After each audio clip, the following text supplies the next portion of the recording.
Yeah, well. Welcome back to Grouse 4x4. I'm going to apologise right now that the fact that I keep putting out shed builds. Would love to be putting out wheeling content, but we have been having major issues with this thing. It's really annoying me, and I didn't get a chance to film anything when we went to Tasmania. So if you want to check out everything, it's all going to be on Tyler Thompson's YouTube channel. I believe there's going to be 4 to 5 weeks of videos. What the point of this video is I'm going to be giving you a rundown on what actually happened to my car in Tasmania, and now what we got to do to fix the things to get it back on the road, hopefully get it back to running. I just want to be wheeling again. I miss it. My short side CV, which I had problems with in Lithgow and Mount Airlie, continued to happen in Tasmania. The first time it happened, it was the first day on the tracks. Second day on the tracks. The front end was together properly, and if you have an 80 series or Patrol, even any sort of solid axle, you'll know there's a circlip on the outer side of your CV to hold it from shifting in and out. That was all on, everything was perfectly fine. CV was put together perfectly fine. With that circlip on, it just kept wanting to pull apart. So we fixed it trackside, and we didn't put the circlip back on, and we got another good 5 or 6 days out of it. Then it happened again. We ended up putting in a stock CV that I had. It's still together. So the problem we think it is the circlip holding the burr field to the axle is actually weak because it's came apart before multiple times. And when I brought these axles to, that was the one that Matt had replaced. So I'm guessing that circlip inside has been fatigued and weak. So luckily, Roadrunner are going to warranty it. I've also asked them to put the square edge circlip on the inside. Apparently they're like near impossible to get apart. Give me a second, Mr. Shawnee boy. I don't know where I left off now that I've been on my phone call. Everyone keeps saying too that I may need a thrust block in the locker. The axle doesn't actually go all the way in. So it's not the problem of the axle going in too far and pulling apart. I think just the circlip. So we're just gonna run the square edge circlip, which are nearly impossible to get apart. I'm pretty sure that's where I left off. So apparently they're so hard to get apart that Roadrunner actually have a special machine to pull them apart to repair them, because with chromolyes they're completely rebuildable, and that's what I got to do with this one. I've got to ship it to Roadrunner. They're going to completely rebuild what they need to rebuild for it, put it back together, send it back to me. So in the end of this, there's normally a circlip in there. I've taken it off. We even took it off and we opened it up to make it a tighter bite. But what's happened, if it gets on the end there, it may be very hard to see, but the teeth on the end here have all ground down a couple of mil because of where it's been separating and then pushing back together. You can't physically tell it's apart until you sort of like lose drive completely or the steering locks. And then even on the inside of the burr field, it's done the same thing. In between these two here, you got the circlip in there. So we're gonna get the square edge circlip on the new rebuilt one. And then it goes inside the burr field, which it doesn't even want to go in at the moment. Probably because all the splines are cooked anyway. And the circlip on the inside of this burr field stops them from coming apart. And then when it comes apart, this bit's just floating. And if it's sitting here and then it mashes back together and they're spinning at different speeds, then you have a problem. And that's why it's chipped all the teeth off. That needs to be fixed. These are also 300M, so they're rated for 40s. And yeah, I believe it's just wear on this. Let's hope it's wear on that. Otherwise we'll be back to where we started again. I also asked Matt if he's ever heard of this problem with the whole GU conversion into an 80 series thing, and he said no. A lot of people in the comp scene have already been doing it, so it's not a common thing to happen. I did have one person message me, I believe his name was Tate. He's a young little rock crawler. When I say young rock crawler, I mean proper buggy. And he said it happened to him too, put the square edge on it, and he hasn't had the problem since. We'll continue moving on with the front end.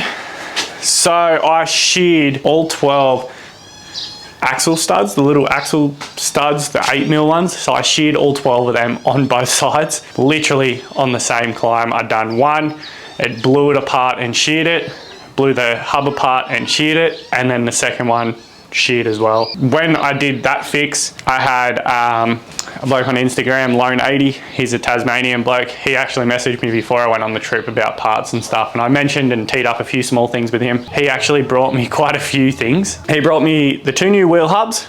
I got new high tensile bolts. So what I did to combat that, so I stopped breaking them, I took the 8mm ones out. He went to the bolt shop for me and got 12.9 high tensile Allen key head bolts that are actually long. So there is quite a bit of depth in the hub face for the bolt to go in. I actually think I can get longer ones again, so I'm gonna go get them and continue on with the high tensiles. I didn't have any more problems with them on the trip after that, which was great. I still run the cone washer and the split washer to hold dry flange or hub or whatever on. I am gonna get my splined hub ones drilled out because I did break the ARP studs. I can't get them out with the easy outs. It broke an easy out in there, so I have to get them professionally drilled out, and then I'll put my splined hubs back on and I won't have that problem ever again. The front locker, great this time. I had one air leak, we cut that bit off, re-put it on. It was fine. It was right at the top of the diff end. It was just leaking a little bit of air there. I did a radiator, so that was on the $1,000 track too, and Lone80, he brought me a brand new one as well. What happened with the radiator is going up a hill, I was, 3,000, 4,000 RPM, wherever I was in that ballpark figure, trying to get up this hill.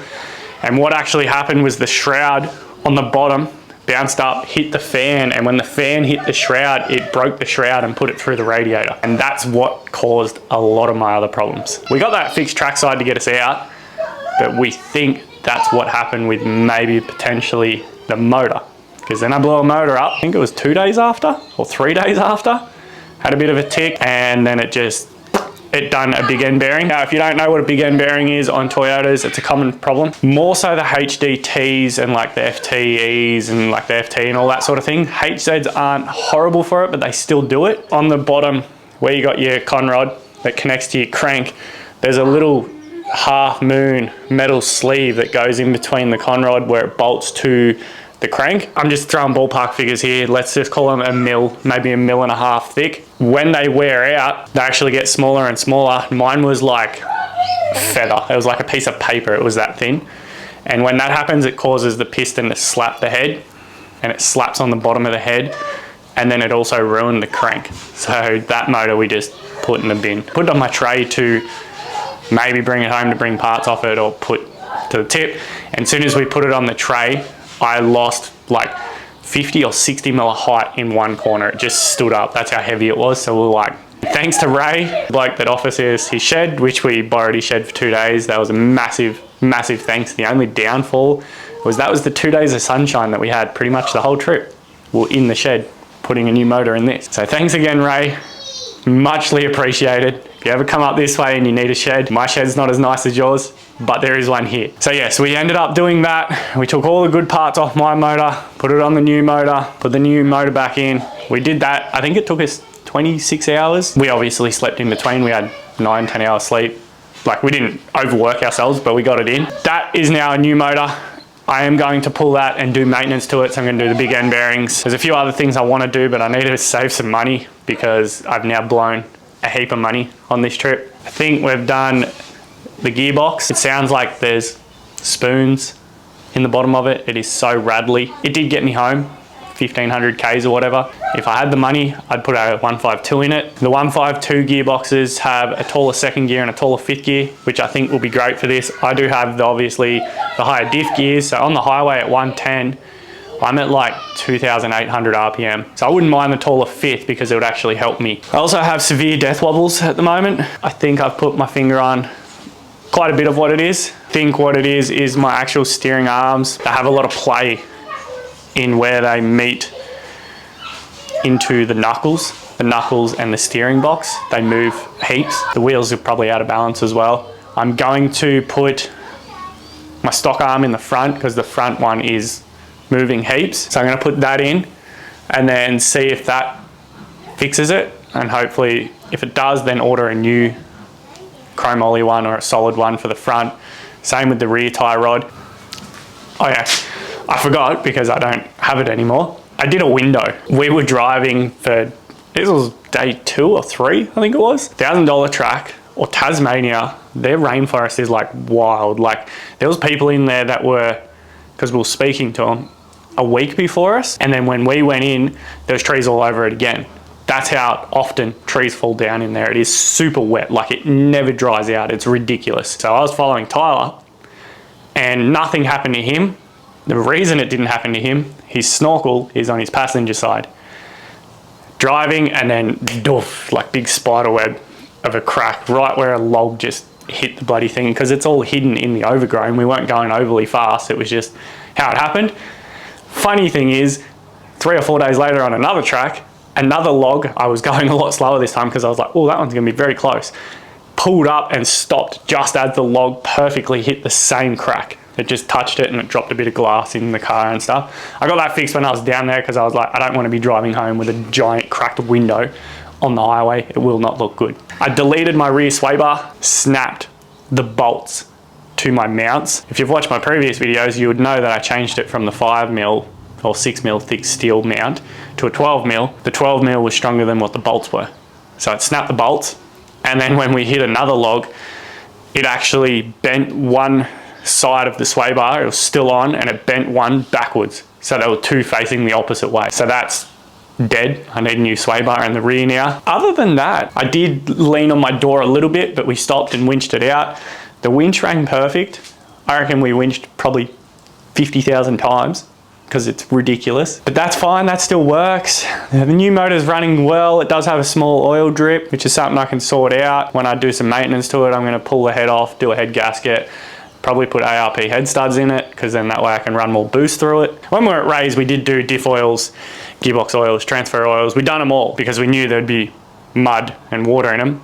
There wasn't much in mine, but enough to be like, all right, let's just change it anyway. So we replaced all that. And another thing I've realized, which I'll get down and show you because I got the front end up because I was trying to work out my death wobbles. My front bearings on my pinion and now cactus, gonna say because of the mud. That's the thing you gotta think about with mud. It may look cool, you may think you look cool driving through it and sitting as loud as you can on the pedal, but the mud gets into things, and when the mud gets into things, it destroys it. That's why we're having problems with the gearbox and probably my diff. All the water that got into it, it just eats it away. The maintenance on this car and up and coming is gonna be pretty much everything underneath is gonna be looked at. I'm gonna pull the entire front end apart, get the diff out, fix the bearings on that, probably put new bearings in them. In the wheel bearings, the diff's getting new bearings regardless. Check the rear diff, check everything, all new fluids, new gearbox, put it in, go wheeling, enjoy it again, take it easy for a little bit. I'm waiting for Berto and Sean and everyone to build their cars again anyway. So what you're looking at here is my rear tie rod on the passenger side. So my front wheel has heaps of play, my front driver's wheel. And if I move this wheel, you can see how much play that has right there. So that one's actually the smaller one of the two. That has, let's call it 4 or 5 mil of play.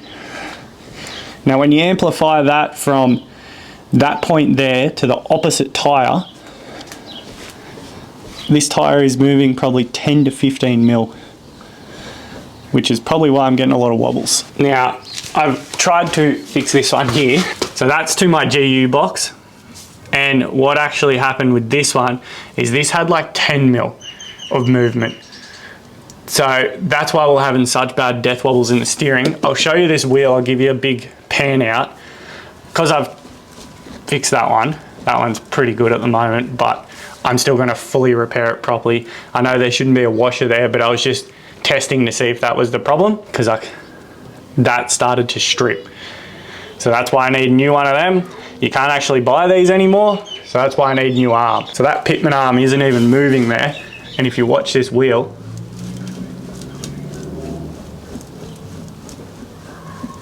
that's just the movement in the tie rod end. That small little adjustment in that tie rod end, which is a couple of mil, is amplifying this. And then that would be why I'm having a lot of wobbles on the road, or partially a part of it. And how I worked this out and how I did it, this may help people. As you can see here, I've put the car on jack stands, And this was called a steering test. I've done a bit of Googling and YouTubing to work it out to find exactly what the problem is with your steering, if it's your bushes, if it's your panhard, like where it is, to why you have death wobbles, to eliminate things. Now, if you put it up, you can get someone in the car just to rock the steering wheel and you'll be able to see if there's any movement in any of the steering joints. So in your drag link here, you got the 2 joints, and then your tie rod on the rear, you got your 2 joints. You can also check pitman arm, sometimes that's got a bit of twist in it. And then as for bushes, which I've checked, it's got a jimmy bar. Went to my panhard, pried it, made sure there wasn't a heap of movement, visually checked the bush, make sure it's not cracked out or anything. Done the same with my radius arms. They're pretty new, so they shouldn't be flogged out anyway. Wobble them, check them, make sure everything's all right, and then you'll be able to determine what your problem is. And if you've got nothing wrong there, balance your wheels. The other thing that we thought too with maybe this CV was this knuckle was bent. So when you get your diff straightened, you can't actually straighten the knuckles. You can only straighten from your inner axle seal to each side. The knuckles still might be slightly off. I got a steering alignment when I was in Tassie. I'm gonna get another one up here just to check it and clarify it. But you can change the bearing, or the kingpin bearing. You can put like a shim in it or like an adjuster, and you can actually adjust it, the knuckle, to make it straight in case it's not working. And that could also be the potential problem with my CV. If it's bent, there's already a heap of preload. And what me and Berto thought too is maybe that's why I'd done all the axle studs as well, because there's already preload on the axle studs because it's slightly bent. Even a degree would make probably a pretty big difference. And if that makes a difference, that could be it. So I'm gonna get that checked, and that's an easy fix or cheap fix. There's multiple options here on what it could be. We're just gonna tick all of them off and then hope it's better. I'll show you how I worked out my pinion bearings are screwed. That was an easy one to work out. So this is my front diff.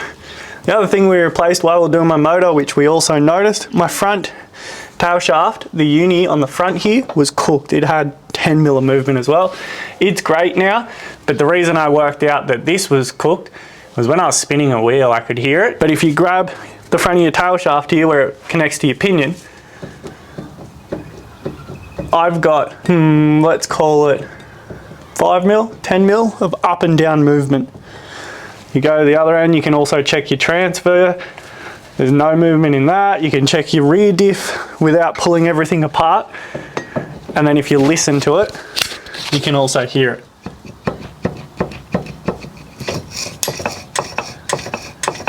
No good. This diff was also out of the patrol I had in the backyard. So it was an old diff, so I don't know what the conditions were. The bearings seemed fine when I put it together, and it could have been the mud that's eaten them and just given it that little bit of deterioration, and now they're completely screwed. I did do new bearings on the rear one when I done the rear, but that's a lot of movement. So we're gonna fix that before it blows the pinion and the ring gear, and then we have to find a whole new diff. It's easy to do the bearings. That is my Tasmanian adventure. It's a hellhole. Watch all of this on Tyler's channel, and if there's anything I've missed, you'll see it all over there on everything that we did. I wasn't the only car with problems. It was all of us at the end of the day. Some bigger than others. I mean, a motor's a pretty big one, but hey, I know it sucks watching shed builds and rebuilds, but from here, once I get it built and it's good, it's running good, there'll be lots of wheeling. Everything will catch up on you. One thing starts going and everything just starts fatiguing. And then you've got to do absolutely everything to get it back to where you need to start again. So keep that in mind when you're thinking about full driving. Yeah, you might have got out of this trip, but 5 trips away, you might have a lot of problems. This is no one but my own fault. I'm just a dude in a shed, having a go, working it out, and this is what I'm learning. Hope you have enjoyed, and I'll catch you guys on the next one.